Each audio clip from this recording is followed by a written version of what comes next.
Beatrice, and we lost my nephew, her son, on April 5th of 2021 to murder. He was shot. Right. And Steve, why don't you tell us about the case? This is for their nephew, Adolfo Davila, correct? I apologize, guys. Okay. No, that's correct. Yep. Steve? Hi, Beatriz. According to the San Benito County Sheriff's Department, or Sheriff's Office, I should say, your nephew and his girlfriend, I understand, were at the Johnny's Bar and Grill in the city of Hollister, and got into some kind of a disagreement with a suspect and his girlfriend, or a girl who was with him, and then Adolfo and his girlfriend left, and the suspect followed him. And when they got to a friend's house, the suspect shot and killed him.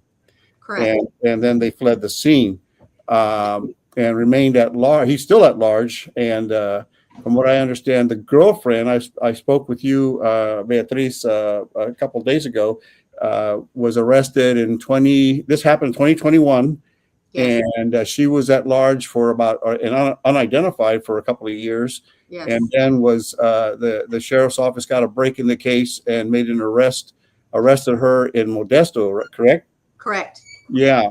And then she went to trial, or she pled out to a involuntary manslaughter, and from what I understand, was sentenced to only 4 years in prison. Yes. And, why don't we do this? Let's watch a couple of the stories just to bring people up how the media covered it back in the day. Okay. Okay. We'll do that here. I'll pull those up here. And I've got the first one here queued up. The San Benito County Sheriff's Office is searching for this man, 29-year-old Alfredo Arredondo.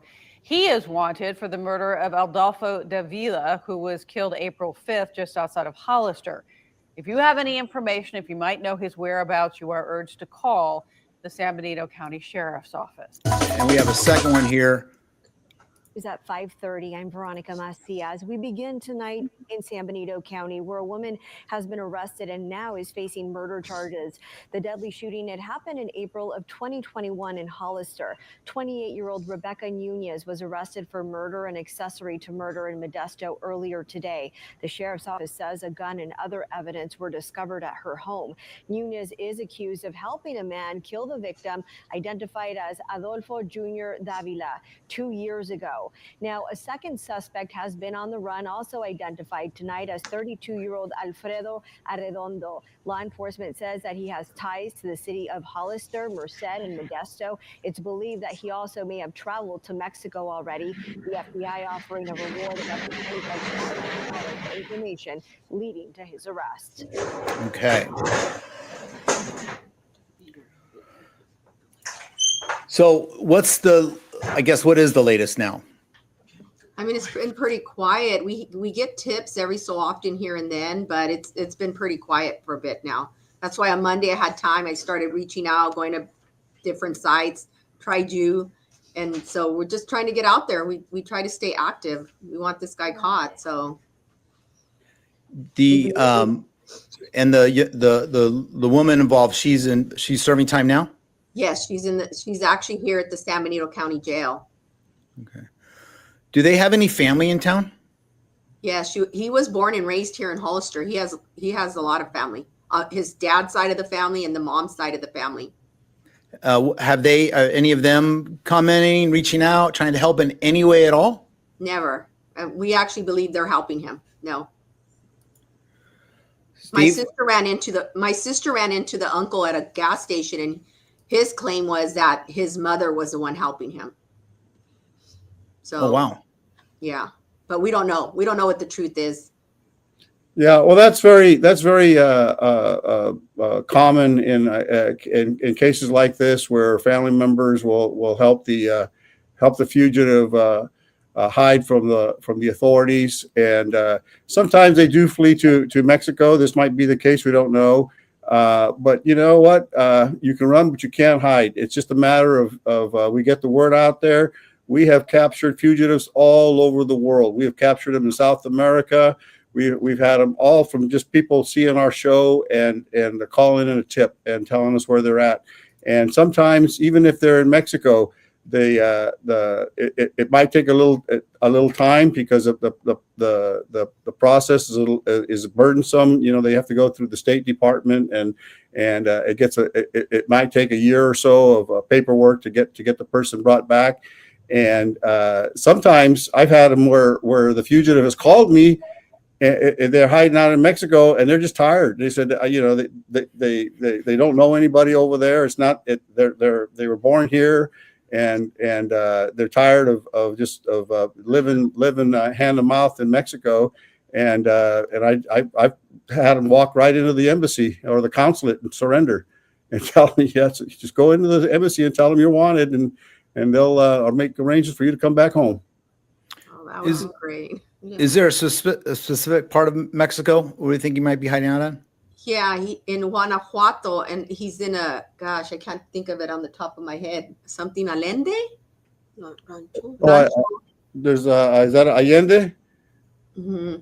Okay. I don't have it on the top of my head, but it's a small ranch. We've the FBI is involved, so they know all the specifics, and so they have gone out to that ranch and put the Mexican people out there and stuff, but he hasn't been spotted there yet. So yeah, and the thing is that many times criminals, they don't stop being criminals, and I've had people call from Mexico, and they don't want him there either. They said, you know what, he's over here and he's terrorizing the neighbors, and he's walking around with a gun and being brazen and being an idiot, and and they call in and say, get him out of our country, get him out of my village. And this isn't the first time he shot at somebody in Modesto. The witnesses didn't come forward, so he's a repeat offender. He was arrested for that. If you Google his name in Modesto, so he has priors. Yeah, I wouldn't be surprised if he's in custody in Mexico. he may have already committed a crime over there, and he's doing time in one of their prisons under a different name. Right. And we've had that. I've had that also, where they've committed crimes over there, and they're in custody over there, and they're going to get more time over there than what they were going to get here. If you see her sister, Cynthia, that is your daughter? That's my sister's daughter. That's Adolfo Jr.'s sister. Yeah. Okay. I was asking, just thanking us, and thanks for sharing the story, but absolutely, we want to get the word out. And I want to say the other thing is that a lot of times, whoever he's hanging out with now, or when he first got down there, what a lot of times that happens in this circle is that they were friends back then, and when this all happened, and maybe he first got there, but something may have happened where it ticked somebody off, and now he's got enemies where he's at. And that a lot of times, Steve will tell you, that's how the tips will come in. Somebody's ticked off at him for something else, and the word starts getting spread about this again, and then we get a lead on where he's at. And then Steve's connections. Yeah, Mark, we've even had cases where the fugitive has been killed. Committing a crime down there has been shot and killed, and they called us up and told us, hey, you don't need to look for him anymore. We buried him over here. He's done. Oh, wow. So I wouldn't give up hope. We recently had a case where a man killed a young man in a drunk driving accident. He killed an 18-year-old. And was sentenced to like 20 years in Nevada State Prison and escaped. And the family didn't give up hope, and they reached out to us. We put him on our show, and he was at large for like about 18 years. Oh, wow. And finally, he made the mistake of posting something. A family member, somebody posted something on Facebook, and we got a tip, and we got him back. We got the U.S. Marshals to go down and pick him up, and now he's doing the rest of his 20 years back here in Nevada State Prison. Oh, that's great. Praise God. Yeah, so I wouldn't give up. I would not give up hope. Sometimes these things might take a while, but it's just a matter of getting the word out. And like I say, there's all kinds of possibilities. He may be dead already. He may be in prison over there. He may be at large. He may still be he may have gotten tired of being in Mexico and come back, and he's living over in the valley. You I would know? hope that if his family's watching or sees this, one of them will make the decision to do the right thing and give the information out to the right people.